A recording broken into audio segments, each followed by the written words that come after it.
तामर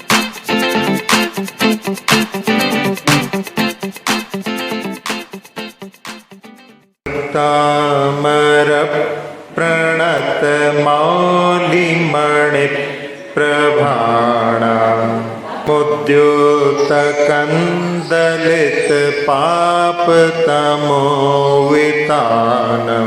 सम्यक् प्रणम्य जिन पादयुगं युगादा वलंबनं भवजले पततांजनाना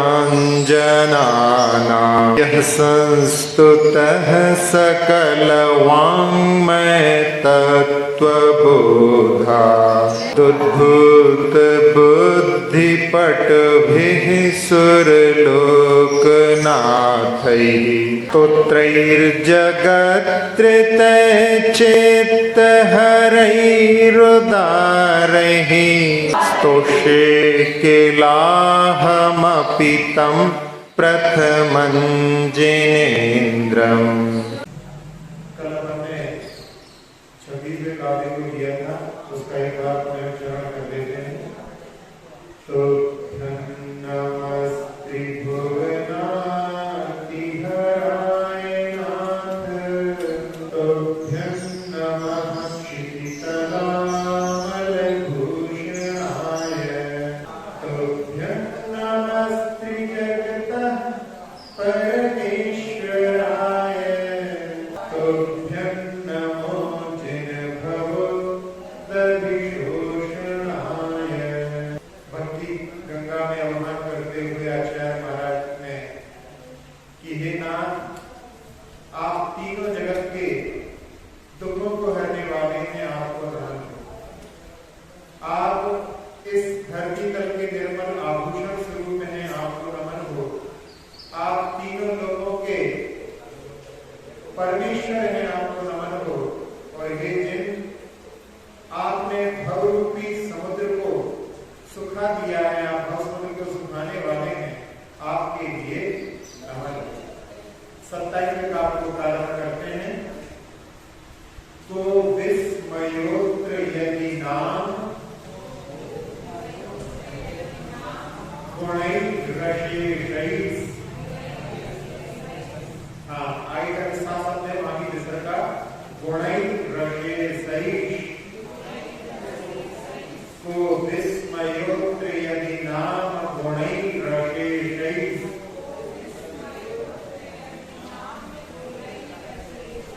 त्वं संस्कृतो निरवकाशतया मुनीश।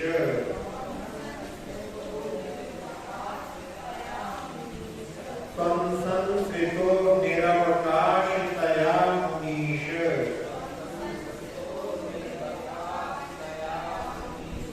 दोषैरुपात्त विविधाश्रय जात गर्वै। दोषैरुपात्त विविधाश्रय जात गर्वै।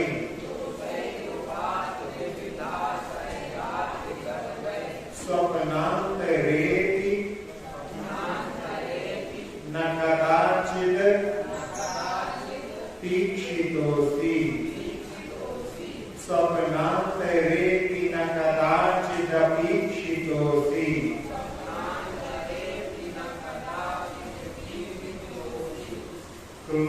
विस्मयोत्र यदि नाम गुणैरशेषैः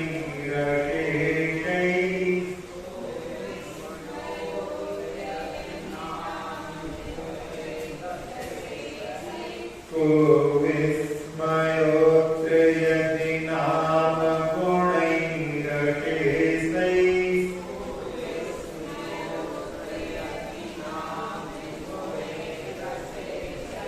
त्वं संस्कृतो निरवकाशतया मुनीश।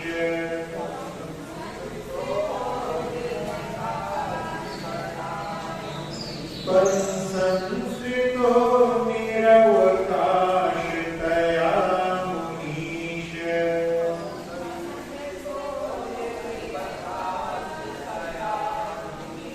दोषैरुपा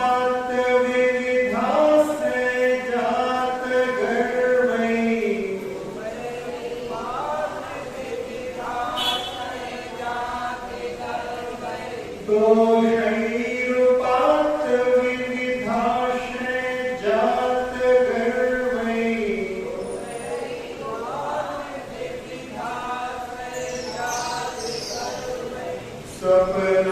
स्वप्नान्तरेऽपि न कदाचिदपीक्षितोऽसि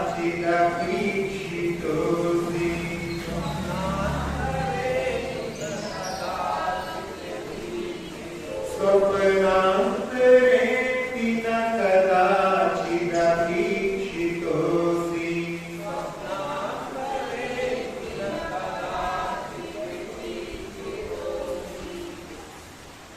इस काव्य में आचार्य महाराज मुनीश भगवान का संबोधन दे रहे हैं। पहले 5वें काव्य में भी आया था और 17वें और 23वें काव्य में मुनीन्द्र संबोधन आया था। अर्थ दोनों का समान है। मुनियों के ऋष या मुनियों के इंद्र, इंद्र का भी अर्थ वहां पर स्वामी अर्थ में ही है। तो अपन ने इसका अर्थ 4 बार देख रहे हैं। मुनियों का अर्थ होता है जो प्रत्यक्ष ज्ञानी होते हैं, यानी जिनके पास में अवधि ज्ञान, अनर्गल ज्ञान, केवल ज्ञान होता है, उनको मुनि कहा जाता है। 4 प्रकार के ऋषि यति मुनि अंकार में मुनि वो होते हैं जो प्रत्यक्ष ज्ञानी होते हैं। ऋषि जो ऋषियों के धारी होते हैं और यति जो क्षपक श्रेणी और उपसम श्रेणी पर चढ़ने का प्रयत्न करते हैं और अनगार जिनका घर नहीं होता, घर को त्याग करके साधन मुनियों को अनगार कहा जाता है। तो तीर्थंकर मुनियों के भी स्वामी है। यदि नाम ये वाक्य अलंकार, यहाँ पर वैसे नाम का कोई अर्थ की दृष्टि से इतना महत्व नहीं है, लेकिन शोभा की दृष्टि से इसका महत्व होता है। जैसे आप लोग चर्चा करते हैं, उसमें कहते हैं आपने कुछ कहा था ना, अब ना सत्य का वहां पर मना करने के अर्थ में नहीं है, लेकिन वो एक वाक्य अलंकार हो जाता है। तो ये मधुर लगता है। जैसे अपन कहते हैं कि बड़े बाबा कितने मनोहर लगते हैं, है ना? तो इस प्रकार से ये वाक्य अलंकार कहलाता है। नाम अव्यय है, वास्तव में यथार्थ में सचमुच ऐसे अर्थ में यहाँ पर कह रहे हैं कि यदि नाम निरवकाशतया त्वं अशेषे गुणैः संस्कृता। भगवान गुणों को कहीं पर भी आश्रय नहीं मिला, लाचार हो गए बेचारे, इसलिए सारे मजबूर होकर के आपके पास में पहुंच गए। ये व्याज स्तुति अलंकार है। इसमें भी यानी भगवान के पास में उन्होंने आश्रय दिया, क्योंकि पूरे संसार में वो किसी ने आश्रय नहीं दिया, किसी ने प्रश्रय नहीं दिया, बेचारे लाचार थे। इसलिए आचार्य महाराज कह रहे हैं कि भगवान के पास में वो पहुंच गए और कह रहे हैं उपात्त विविधाश्रय जात गर्वै दोषै। जिन्होंने बहुत सारे स्थान जिनको रहने के लिए मिल रहे हैं, तो वो वहां पर गर्व से कर रहे हैं, हमारे पास तो बहुत सी रहने की जगह है। ऐसा सोच करके स्वप्नान्तरेऽपि कदाचित अपि न ईशिता अस्ति। उन्होंने कभी स्वप्न में भी भगवान आपको नहीं देखा, क्योंकि दोस्तों को पूरे संसार में आश्रय मिल गए और उन्होंने कभी भी आपके पास में ठहरने की कोशिश ही नहीं की, क्योंकि उनके लिए गर्व था कि हमारे पास तो बहुत सारे स्थान हैं। तो तभी का विस्मया, इसमें कौन से आश्चर्य की बात? ये व्याज निंदा अलंकार में ऐसा लगता है कि निंदा है, लेकिन ये भी भगवान की स्तुति करने का एक तरीका है। तो इस व्याज स्तुति अलंकार में कि भगवान गुण असहाय हो गए हैं, किसी ने कोई स्थान नहीं दिया, लाचार हो गए, इसलिए सब आपके पास में आ गए। और दोषों को बहुत से लोगों ने स्थान दिया, जो व्यवस्थित थे वो आपसे दूर रहे। अब यहाँ गुण लाचार गर्व नहीं कर सकते। गुण लाचार है ना, क्योंकि उनको किसी ने स्थान नहीं दिया तो गर्व नहीं कर सकते। तो इसका जो गुणी होता है वो कभी गर्व नहीं करता। क्योंकि घमंड जो है गुणों को कभी नहीं होता, हमेशा दोष ही जो है घमंड से युक्त होते हैं। जो पूर्णता को प्राप्त नहीं है, अधूरे लोग हैं, वही घमंड करते हैं, गर्व करते हैं।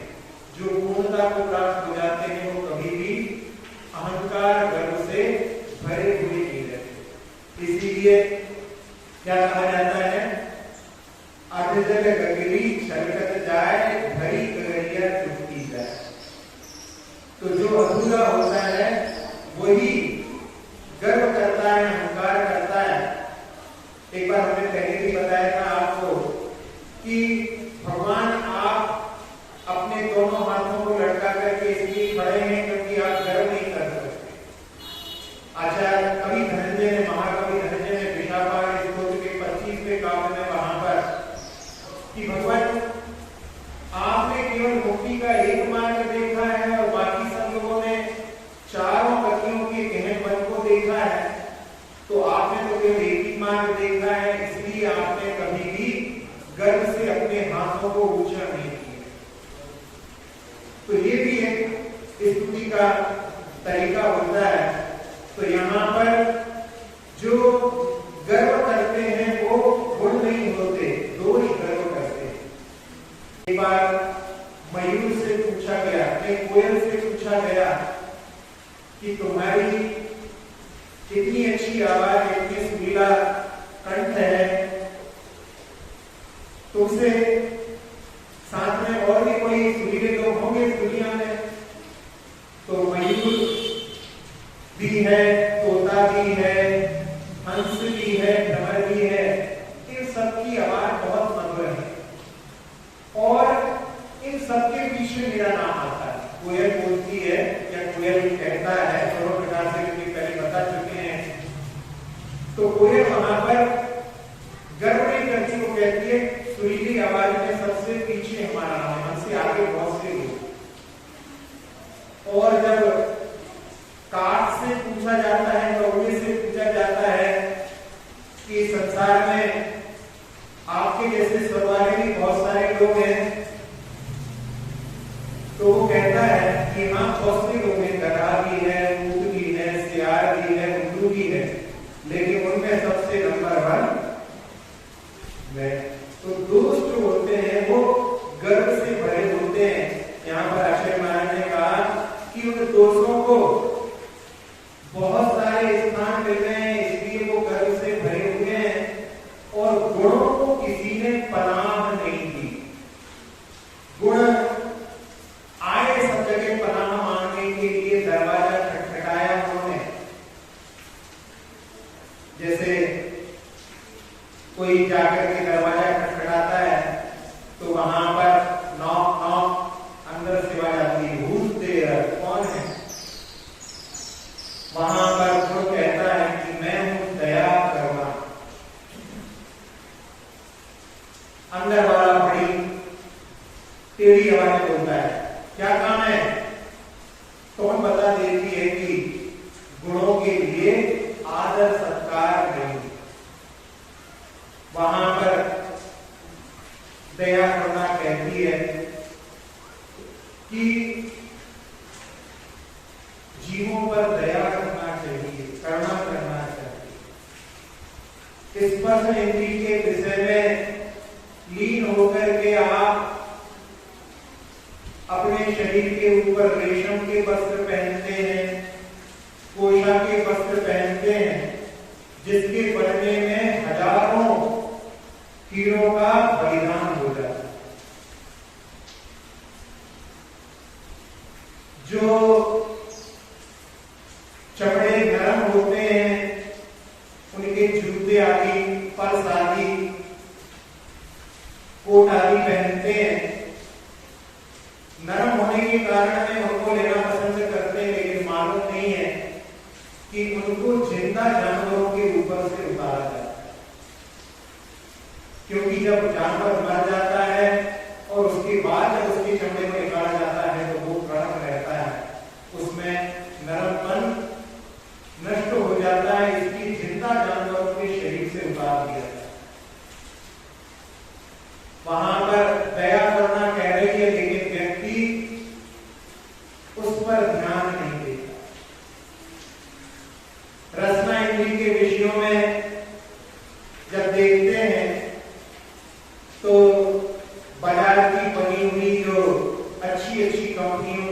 साथी है, सब जो है चर्बी में तली जा रही है।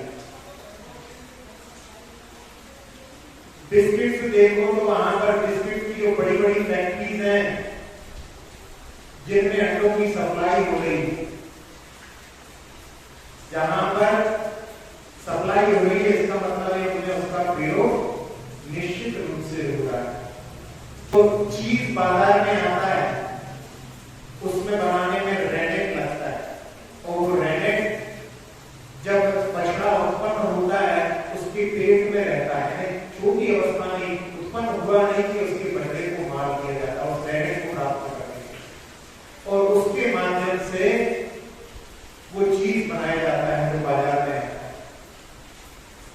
फिर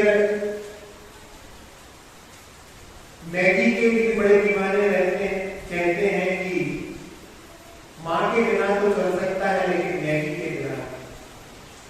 उस मैगी में एक सरनाइन नाम का एक तत्व डालते हैं जिसकी उत्पत्ति मछली से या शुगर से होती है। और भी इतनी चीजें हैं जैसे कि जो परफ्यूम और डिओड्रेंट यूज करते हैं उनके प्रयोग पहले खरगोश के ऊपर उनकी आंखों पर किए जाते हैं और बहुत सारे खरगोश उसमें मृत्यु के गाल में अंधे हो जाते हैं तो उनको मार दिया जाता है। तो दया करना वहां पर दरवाजा खटखटा रही है, लेकिन जो इंद्रियों का वशीभूत हो गया, इंद्रियों के विषयों का गुलाम हो गया है, वो उनके आवाज को नहीं सुनता। दया करुणा के लिए उसके पास में कोई स्थान नहीं।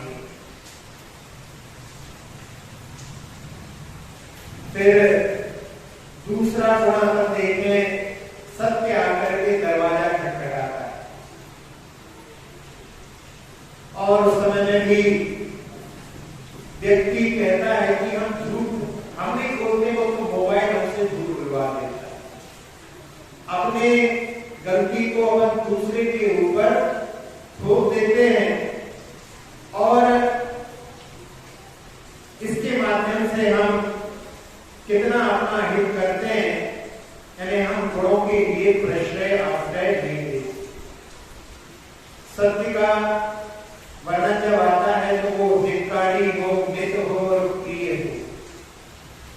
जहां पर निंदा की जाती है वहां पर वो निंदा सत्य की कोटि में नहीं आती, वो भी असत्य की कोटि के अंदर ही आती है। और उस समय में भी वो सत्य वहां पर कहता है तो हम उसकी बात को सुनने के लिए तैयार नहीं। एक दार्शनिक कहता है कि कोई व्यक्ति उसको कुछ सुनाने के लिए आया और उसने कहा कि भाई जब आप हमारी बात को सुनने के लिए तैयार नहीं हो रहे तो क्यों नहीं तैयार हो रहे? तो वो कहता है कि पहले 3 क्षणों में आप छान करके बताओ, आपकी बात हम 3 क्षणों में छानेंगे, उसके बाद जो है सुनने के लिए तैयार है। हमारे पास समय बर्बाद करने के लिए नहीं, बहुत समय की कमी पड़ती है। तो पूछता है कौन से छन्ने हैं? वो कहता है कि एक सच्चाई का छन्ना, एक अच्छाई का छन्ना और एक उपयोगी छन्ना। इन 3 छन्नों में आप बताओ कि ये बात सच है कि नहीं। वो कहता है कि कह नहीं सकते क्योंकि हमने किसी से सुना है, सच्चाई का हमें कोई विश्वास नहीं। अच्छाई अच्छाई नहीं, ये तो किसी की बुराई की बात है। फिर उपयोगी कहते हैं किसी के उपयोगी काम की बात नहीं है। वो कहता है भाई ना जिसमें सच्चाई है, ना जिसमें अच्छाई है, ना जिसमें कोई उपयोगिता है, उसको सुनकर के हम अपने समय को बर्बाद नहीं करते। सत्य वो होता है जो हितकारी हो, मित हो और प्रिय। जहां पर किसी को जली कटी सुनाई जा रही हो वो भी सत्य की कोटि के अंतर्गत नहीं आता। बड़ी मल्टी बिल्डिंग थी और जब कोई प्रोसेसर निकलता है, बाजे वाले निकलते हैं, तो व्यक्ति लोग बाहर देखने के लिए चले जाते हैं और एक वृद्धा माता ऊपर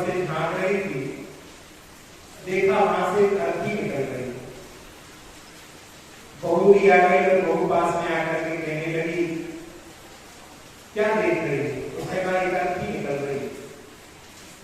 बहू बोलती है, तेरी कब निकली? उसने कहा, मेरा भी समय आएगा, संसार में कौन अमर होकर के आया है? तो क्या गुरु तुम्हारे हाथ में है? तुम कहो तो एक केरोसिन का डिब्बा मंगवा दे तुम्हारे लिए, तुम कहो तो यही पास में ट्रेन का ट्रैक है, वहां पर तुम्हें टैक्सी से पहुंचा दें, और यदि तुम कहो तो सेल पास की गोली मंगवा दें। सास ने सोचा, जितना बोलेंगे उतना ही आगे बढ़ करके बोलेगी, इसलिए चुप रहना हितकर है।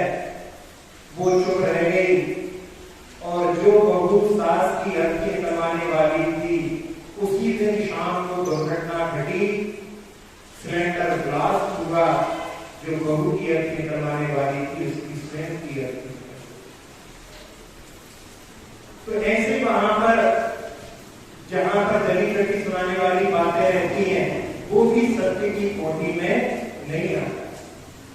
जो निम्न स्तर के लोग होते हैं, ऐसे शब्दों का प्रयोग करते हैं, व्यक्ति के बोलने से उसके स्तर का पता पड़ जाता है। एक बार हम सुबह सुबह सोच के लिए जा रहे थे एक जगह पर, और वहां पर एक बच्ची स्कूल के लिए तैयार खड़ी हुई। अंदर से आवाज आई, कहां मर गई? वो आवाज हमारी कान पे नहीं पड़ गई, और बच्ची तो सुन ही रही थी, और जैसी हमारे कान में पड़ी तो हमें हंसी आ गई, और जैसी हमारी हंसी को बच्ची ने देखा, हंसी के साथ अक्सर ऐसा होता है कि अपन हंस रहे हो तो सारी दुनिया अपने लिए साथ में हंसने को तैयार हो जाती है। वो बच्ची भी हंस पड़ी, और हंसते हंसते अपनी मम्मी से बोली कि अभी हम बड़े नहीं देता है।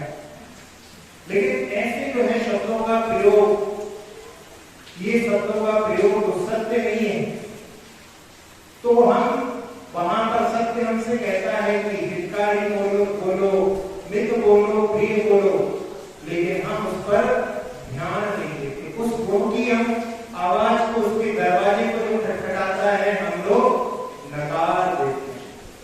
आचार्य जी ने एक भाई को लिखा है, कब बोलते, इसमें 5 अक्षर, क्यों बोलते, क्या बिना, एक कुल मिलाकर के 7 अक्षर हुए। 5, 7, 5 जैसी 17 अक्षर की कविता होती है।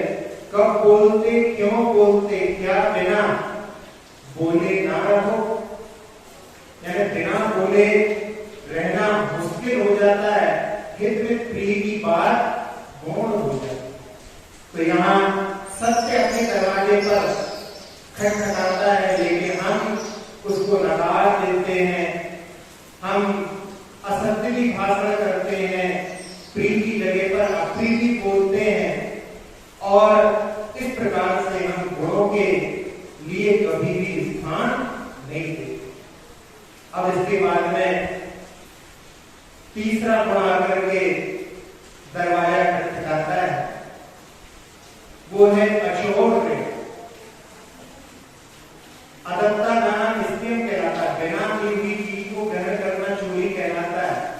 यदि कोई कुछ देता है उसको ग्रहण करना वो अचौर्य कहलाता है, या किसी की कोई चीज को ग्रहण ना करना वो अचौर्य कहलाता है।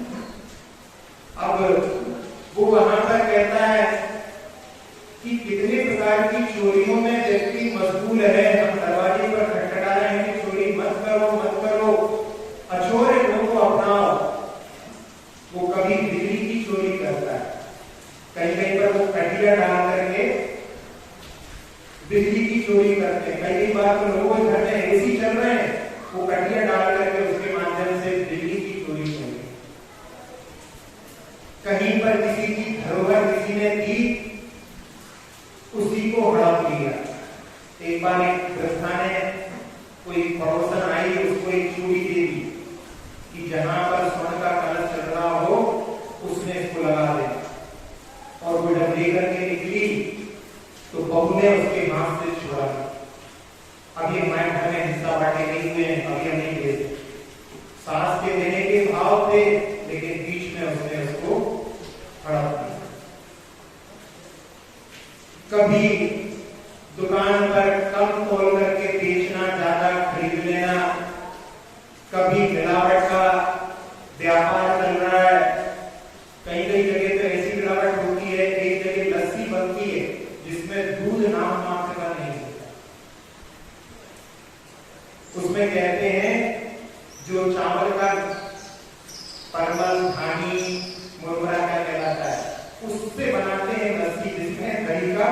नाम नहीं होता और मस्ती कर रहे, ऐसी भी मिलावट लोग करते रहते हैं।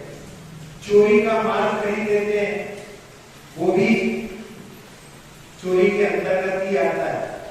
और चोर बाजार पर भी जाकर के यहाँ पर चोरी का माल बिकता है। बड़े बड़े शहरों में वो चोर बाजार होते हैं और वहां पर बहुत सारे लोग अच्छे अच्छे कार वाले उतरते हैं चोर बाजार से माल खरीदने के लिए।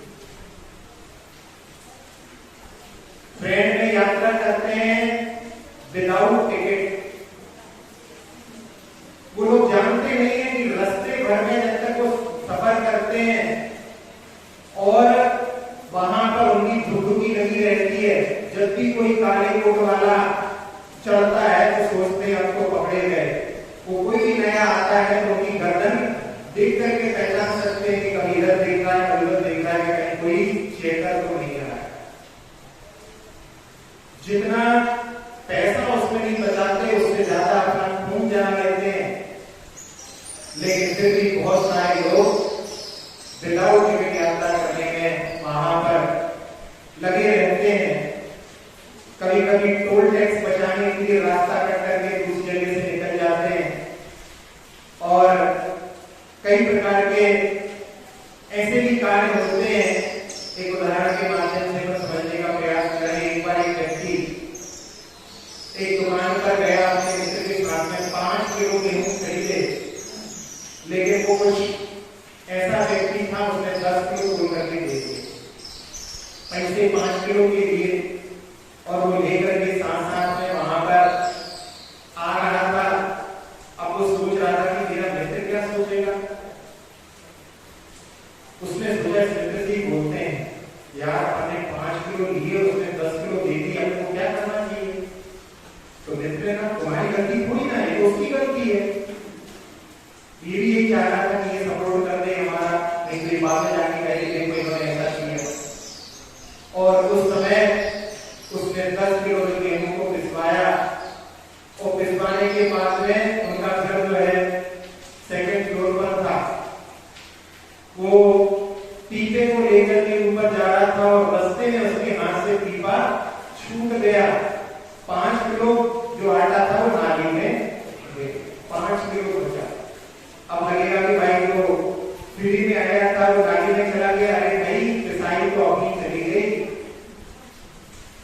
ऐसे जो वहां पर अचोरे गुण खटखटाता है, लेकिन चोरी करने वाले वहां पर उस अचोरे गुण को प्रश्रय नहीं देते। वो कहते हैं भैया हमें तो जो है चोरी में ही मजा आ रहा है। एक बार एक पति पत्नी की वार्ता में पत्नी कहती है कि अपनी टॉवेल चोरी हो गई। पति पूछता है कौन सी। पत्नी कहती है जो अपन होटल से लेकर के आए थे वो चोरी का माल चोरी में चला गया। तो ऐसे जो है गुणों का आपके दरवाजे पर वहां पर बार बार जो है खटखटाते हैं कि हमको जगह दो, हमको जगह दो, लेकिन गुणों को सारे संसार में कोई नहीं जगह देता। इसलिए सारे के सारे भगवान लाचार होकर के आपके पास में पहुंचे। क्या चिंतन आचार्य महाराज ने दिया है। हो अर्घ निशा का सन्नाटा, वन में वनचारी चलते हो, तब शांत निराकुल मानव तुम तत्वों का चिंतन करते। ऐसी स्थिति वहां पर तत्वों का चिंतन करके उन्होंने अमृत का मंथन निकाल करके अपने लिए दिया है।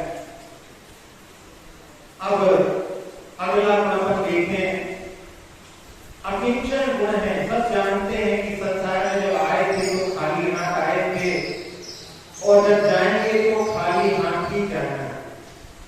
लेकिन फिर भी 2-2 इंच के लिए भाइयों के साथ में कोर्ट में मुकदमा चल रहा है। भाइयों के लिए सुपारी के माध्यम से मारने तक का प्रयास होता है। धन के लिए जैसे कहते हैं बाप बढ़ाना भैया सबसे बड़ा विषय। एक बहन के यहाँ पर भाई आया और उसने कहा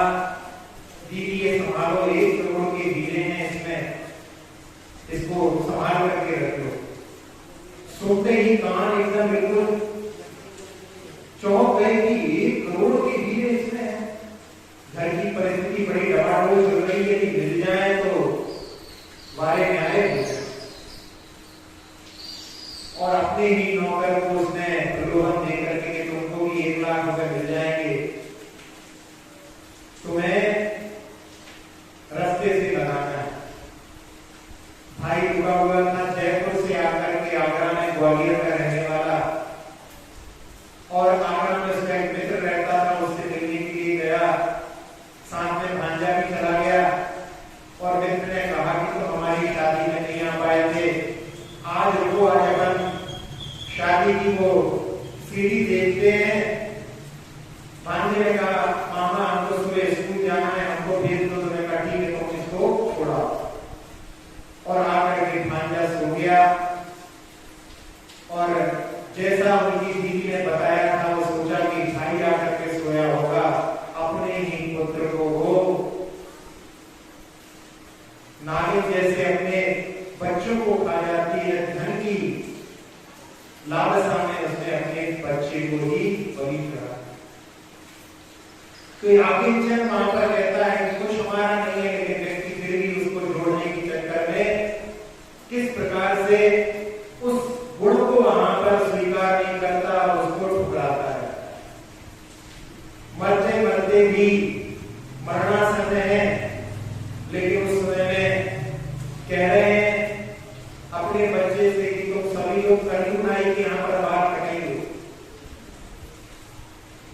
बच्चा पूछता है क्यों?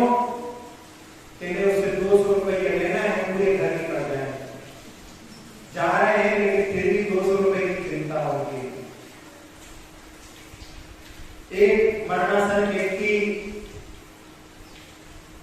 चिल्ला रहा था, वाह वाह वाह, बोलते ही बन रहा उससे, लेकिन फिर भी वाह वाह वाह कर रहा है। बच्चों ने सोचा हो सकता है कोई रहस्य बताने वाले हो, और डॉक्टर साहब से पूछा कि डॉक्टर साहब ये बोल नहीं पा रहे हैं, कुछ इनके लिए इंजेक्शन रखे। हाँ 1 लाख का है। उन्होंने सोचा कि कोई खजाना बता सकते हैं, लगा दो दाओ। आचार्य ज्ञान सागर जी महाराज बताते थे, आचार्य ने बताया था कि हेमकर दवाई होती है, उसको दूध में मिला करके उसका जो है पान कराया जाता है तो व्यक्ति बोल पड़ता है। ऐसे ही आचार्य के भी विज्ञान के पास में भी इंजेक्शन होगा, उसने कहा, और उन्होंने लगवा दिया। और लगवाने के बाद में जब उनकी बोलने की शक्ति आई तो कहने लगे कि देखो मैं बोल रहा था कि वो बछड़ा जो है बुहारी झाड़ू खा रहा है। सब लोग सिर फोड़ करके रह गए कि ऐसी स्थिति में भी व्यक्ति के लिए धन की आसक्ति नहीं थी। तो वहां पर अकिंचन गुण कह रहा है हमसे कि कुछ भी हमारा नहीं है, लेकिन फिर भी हम उसको छोड़ नहीं पाते, उसको जिसको कि हमने पकड़ रखा है। दिवाली के समय में आप लोग अपने घर की सफाई करते हैं, सारे सामान को निकालने का सोच लेते हैं, और बाद में ये भी काम में आएगा, ये भी काम में आएगा। बरसों से काम में नहीं आया है, लेकिन सारा का सारा सामान उठ करके पुनः भाड़ फंस करके फिर से जो है वहीं पर लग जाए। तो वो अकिंचन गुण भी हमसे कह रहा है, लेकिन हम उसकी सुनने के लिए तैयार नहीं। इसके बाद में परोपकार के कार्य भी किया करो। परोपकार आकर के कहता है, कहता ना बिल्कुल हम परोपकार के कार्य करते हैं। एक वृद्धा जिसके पति का देहांत हो गया है, रो रही थी, और रोते रोते बोलते भी जाते हैं, रोते भी जाते हैं, जिसको कि आचार्य उमा स्वामी जी ने परिदेवन कहा है। तो उसमें वो कहती है कि इतनी सारी दुकानें हैं, उससे किराए कौन वसूल लेगा? तो एक व्यक्ति ने कहा चिंता मत करो, हम संभाल लेंगे। फिर उसने कहा कि इतनी सारी गायें हैं, भैंसे हैं, उनसे दूध लगता है, उनका सबका हिसाब कौन देखेगा? तो उसी व्यक्ति ने फिर कह दिया कि चिंता मत करो, हम इस कार्य को संभाल लेंगे।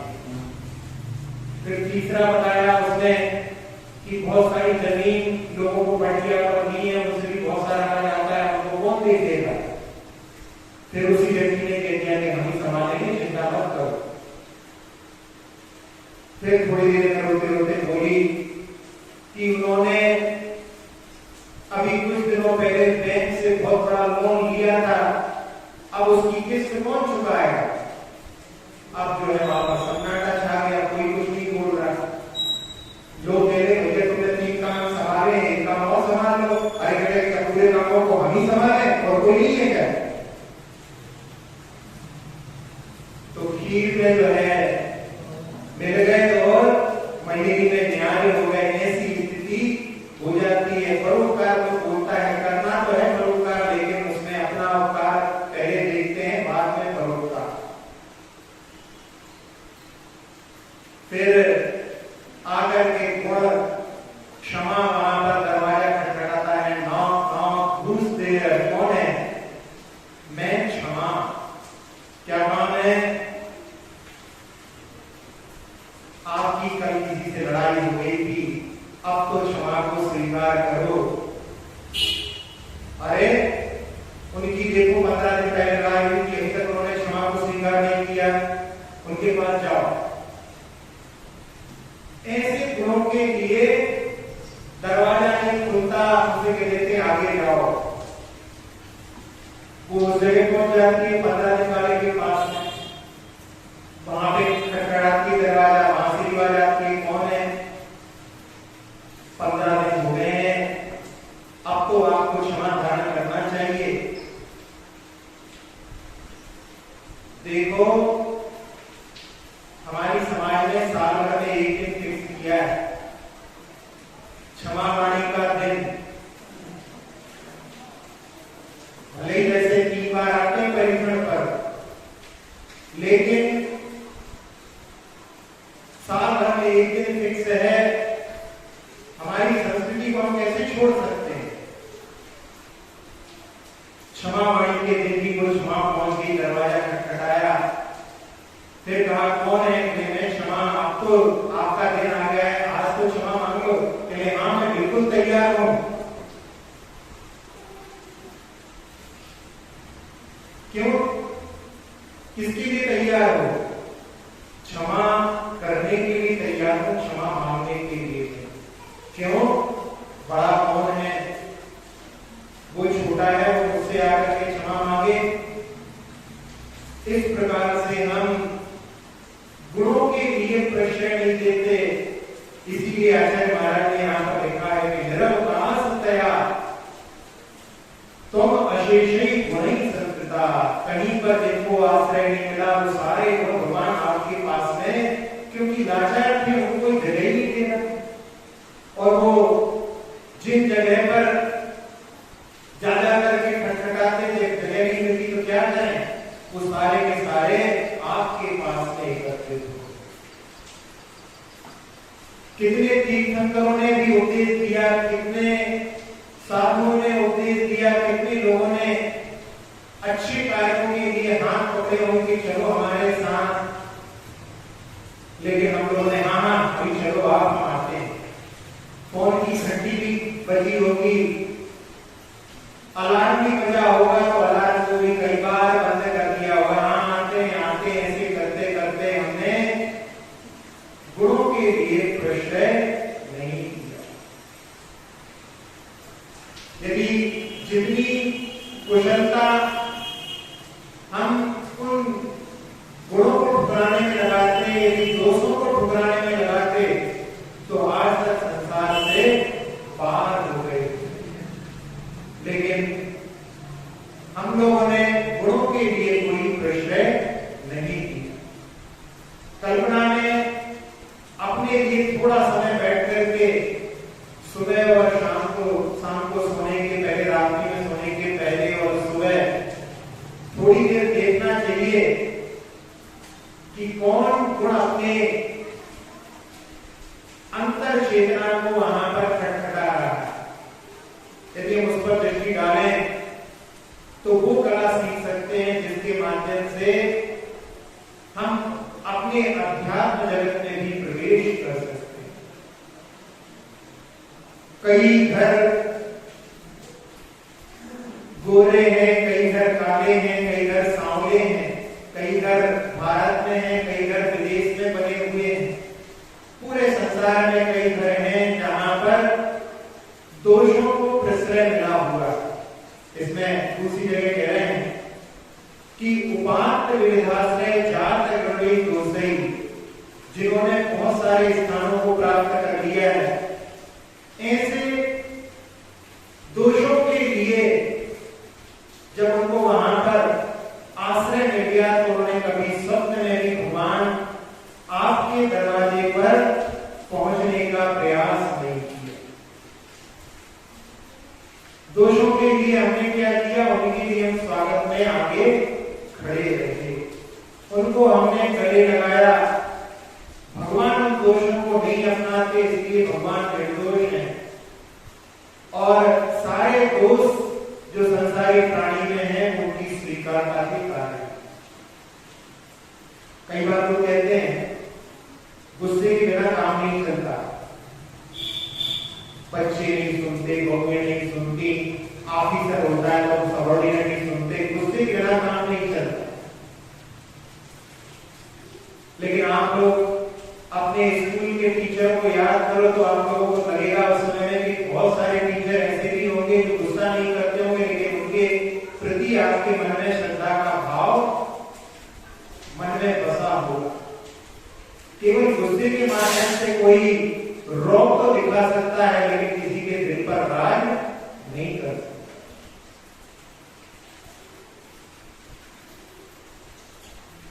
कई लोग कहते हैं कि बिजनेस में झूठ नहीं बोलो तो काम ही नहीं चलता। बिजनेस में तो करना ही पड़ता है। कबीरदास जी ने एक बार एक दोहा लिखा है, उसमें उन्होंने जो घटना घटी उसका निरूपण किया है। सत्य गया पाताल में, झूठ रहा जग छाए। सत्य गया पाताल में, झूठ रहा जग छाए, और 2 टके की पागड़ी 5 टके में जाए। एक बार उन्होंने एक पगड़ी बनाई और बाजार में बनारस के बैठ गए बेचने के लिए। अब लोग खरीदने के लिए आते, जब उसका मूल्य बताया जाता तो उस समय में वो कहते कि इसमें कुछ कम करो। अब वो कम करने के लिए तैयार नहीं। पूरा दिन निकल गया। उनकी बेटी ने कहा कि ऐसे नहीं होता व्यापार, व्यापार में झूठ बोले ना काम नहीं चलता। और वो अगले दिन गई और उसने 2 टके की पागड़ी को 10 टके की बताया। सामने वाले ने कम करो करते करते 5 टके में खरीदी और आकर के बताया कि देखो मैं 5 टके में बेच दी। तो वहां पर कबीरदास जी कहते हैं कि देखो झूठ का साम्राज्य कैसा हो गया है कि जो 2 टके की पागड़ी थी वो 2 से भी कम में चाहता था। जब 5 से ज्यादा बताई तो 5 में ले गया और सोच रहा है कि हम वहां पर कम करा करके लाए, हम फायदे में रहे। ऐसी मानसिकता। लेकिन ऐसा नहीं है कि झूठ बोले बिना व्यापार नहीं हो सकता। एक बीकानेर के एक सेठ थे जो कलकत्ता में रंग का बिजनेस करते थे। एक बार जर्मनी का एक व्यक्ति से उनका लेन देन था और जब एक बार पेमेंट उसकी तरफ से आया तो 10,000 रुपए ज्यादा आ गए। उन्होंने दिवाली के समय में जब अपना हिसाब मिलाया तो 10,000 रुपए ज्यादा, एक शून्य के कारण 10,000 रुपए ज्यादा आ गए।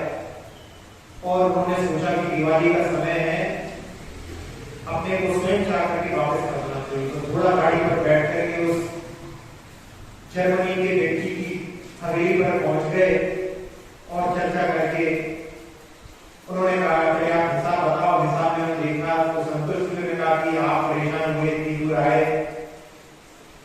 मैं मानता हूं कि ये गलती हुई हमसे कि हमने आपको ज्यादा दे दी, लेकिन मैं चाहता हूं आपने इतनी मेहनत की, आप स्वयं यहाँ पर आए, आपके 10,000 रुपए के पास ही है। वो बीकानेर का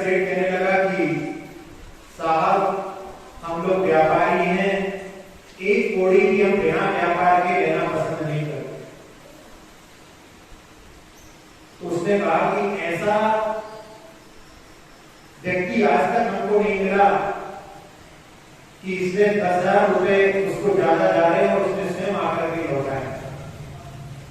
और उसमें उन्होंने कहा कि आप हमारे रंग की कोई एजेंसी थी उनके पास में, आप इसको दें, फायदा उठाएं। तो वो बात जम गई और उन्होंने वो एजेंसी वहां पर ले ली और उसी समय में जर्मनी में युद्ध आदि हो गया और उसके कारण में उसकी कीमत कई गुना हो गई। 10,000 रुपए का फायदा वहां पर उन्होंने ऐसा लगा था दे सकता था, लेकिन उन्होंने उसको वहां पर नहीं दिया और लाखों रुपए उन्होंने वहां पर। तो इसके माध्यम से कि ऐसा लगता हमें है कि ये दोषों को यदि हम प्रश्रय देंगे तो हम फायदे में रहेंगे, लेकिन दोषों को प्रश्रय देने से संसार में ही भ्रमण होता है। गुणों को प्रश्रय देने से ही हम संसार से पार हो सकते हैं। और आचार्य महाराज ने कितने अच्छे शब्दों के साथ में कितने अमृत को अपने लिए परोसा है कि हे भगवान, इस संसार में उन दोषों को लिए बहुत सारी जगह मिल गई हैं, इसलिए वो गर्व के कारण में कभी भी आपके पास नहीं है। और गुणों को किसी ने प्रश्रय नहीं दिया, इसलिए के सारे गुण लाचार होकर के आपके पास में पहुंच गए हैं। ये स्तुति ब्याज अलंकार है, इसमें लगता ऐसा है कि भगवान के पास में लाचार गुण पहुंचे हैं। वास्तव में संसारी प्राणी गुणों को प्रश्रय नहीं देता है।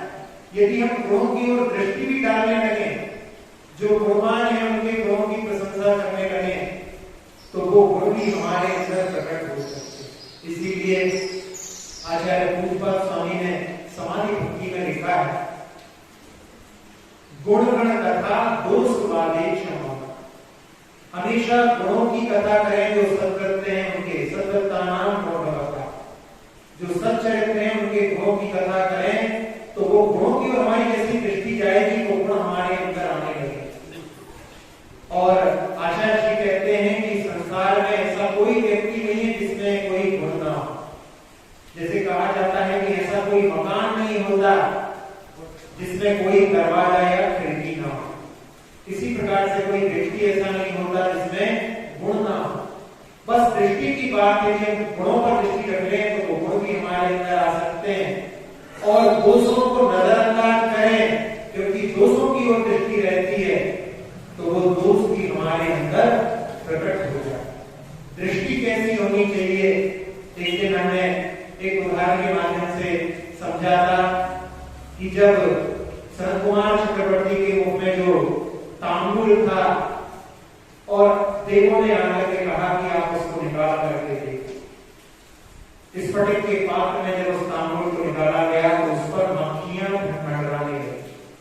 पहले जब वो निकालते थे तो उस पर भंवरे मंडराते थे, अब उस पर मक्खियां मंडरा रही है, इसका मतलब शरीर में रोग उत्पन्न हो गया है। तो मक्खियां किस पर मंडराती हैं? रोग पर, गंदगी पर मंडराती है। इसीलिए किसी कवि ने लिखा है, व्रणता करती खोज मक्खियां दिव्य बदन। यानी पूरे शरीर में बहुत सुंदर शरीर है, वो मक्खी यही जाएगी तो जहां पर शरीर में कुछ घाव हो वहां पर वो बैठे।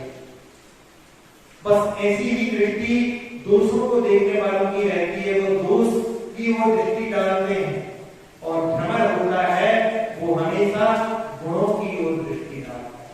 तो इस काव्य के माध्यम से जो गुण हमारी अंतर चेतना पर बार बार खटखटाते हैं हमारा द्वार, हमें उसको सुनने के लिए जागृत रहने की आवश्यकता है और दोषों के प्रति उनको गले लगाने से दूर रहें, उनको नजरअंदाज करें, उनको छोड़ने के लिए प्रेरित हों, तो हम भी भगवान के पद पर चल करके और मुक्ति के पथिक बन करके मुक्ति को प्राप्त कर सकते हैं। इस काव्य के माध्यम से यहाँ पर गुण और दोषों का इतना सटीक विवेचन जो आचार्य महाराज ने किया है, ये हम लोगों के बड़े ही पुण्योदय का कि ऐसे भक्तामय स्तोत्र पे इस काव्य को हम सभी लोग यहाँ पर पढ़ रहे हैं। अब हम इसके पद्य अनुवाद को देख लेते हैं। स्तोत्र ये निराला,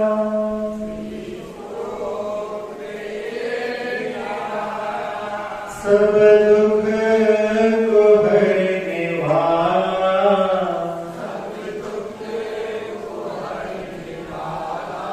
आओ पढ़े भक्तान,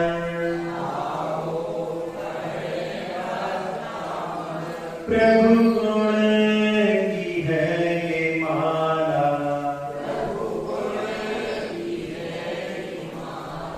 स्तोत्र ये निराला,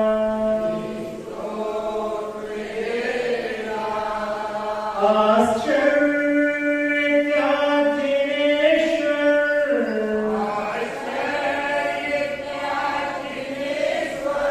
गुण सारे आसमाए,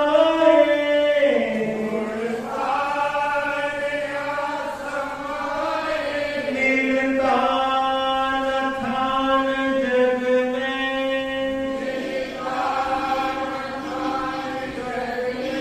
सब दोष गर्व पाए,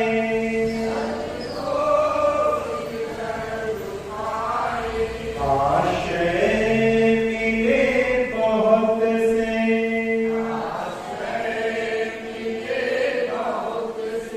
नहीं स्वप्न में निहारा,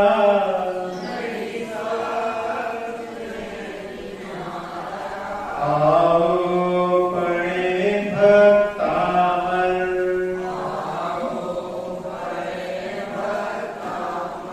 प्रभु गुण की है ये माला,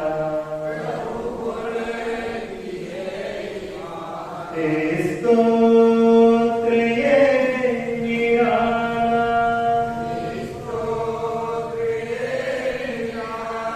अक्षर पद मात्रा से दूषित वचन अगर ममहीन रहे, और प्रमाद कषाय के वश में सम्यक अर्थ विलीन किए, जिन वाणी माता मेरी उन सब त्रुटियों को क्षमा करें, दें आशीष शीघ्र हम सबको केवल लब्धि रमा मिले, प्राप्त हमें हो बोधि समाधि परिणामों की शुद्धि हो, निज आत्म उपलब्ध हमें हो, शाश्वत सुख की सिद्धि हो, चिंतित वस्तु दात्री माता चिंतामणि उपमा